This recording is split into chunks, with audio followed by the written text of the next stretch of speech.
Wa na intro na sad guys na sa dire padulong data kuan Lake Cebu. Tong naging adlaw lang ni na video pero karon na ako na-upload. Jacket dahin ko, guwan ako nagdugay-dugay pa.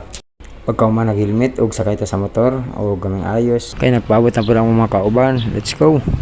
Og kinin abot dahin ko diri sa Barangay Apupong diri sa may sea oil og gipaabot ang mga kauban na pagasolina ara na. Og diri sa nami padulong dito. Ari na. Tara, para akong mga sabay, padulong mi karon og Marbel. Og nagdugay, nagbilom mi gamay kay sobra kainit. Og ang nagsunod ay sa ako si Jopel, pero pag abot diri sa ilahang lugar, siya akong gipauna. Mao na siya sa akong atubangan, naginhinsag padagan kay cruising ta diri. Dagag disgrasya diri. Mao nang kita mag-amping kita sa atong pag-drive. Og diri natay nakita na walay helmet. Okay lang day diri na walay helmet ato sila. Og pag-abot na diri pod sa may kanto, ipaabot na mo ang isa na mo kauban na taga diri kay siya among guider.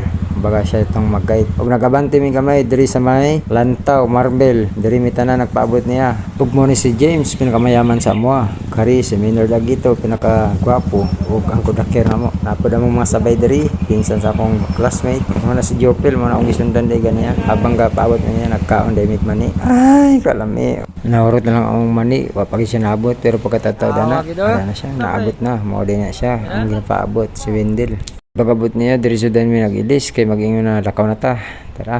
O kara gisugdan na namo. Nagbilo dayon sila padagan padulong sa Lake Cebu. Ug ingani lang katsila mong dagan. Pagkataod-taod na namin diri banda sa round ball nila ug nagsunod di ay mi sa may patay. Pasensya lang condolence sa namatyan di ay diri sa Marbel.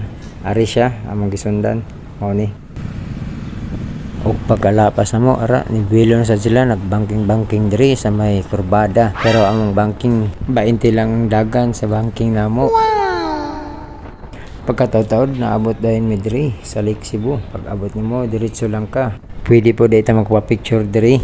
Ara, nindot kay na siya. Daghan nagapa-picture dito. Pag kini panaog na mi. Dito mi sa unahan. Shout out po day ko sa Tagayaning Iro. Hapit na mo mabanggaan. Maay gani kay hinay lang ang padagan. Ara siya. Diagyan lang namo. O pag naog na mo diri, abi na kog nindot ang dalan. Bat si day kayo. Pero okay lang kay mga dagko man among tire. O gina-develop na day ni. Puhon daw. O tataod. Ari na. Kaabot na mi diri sa Punta Isla Lake Resort. Mao din ni siya.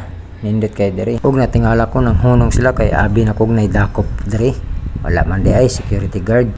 Napo day tay entrance diri 50 pesos for adult. Sa kids day ara 30 pesos lang. Og kara ni sulod nami diri sa parking area kay nangita mi parkingan diri og pwede pa ta mag picture diri. Mao na.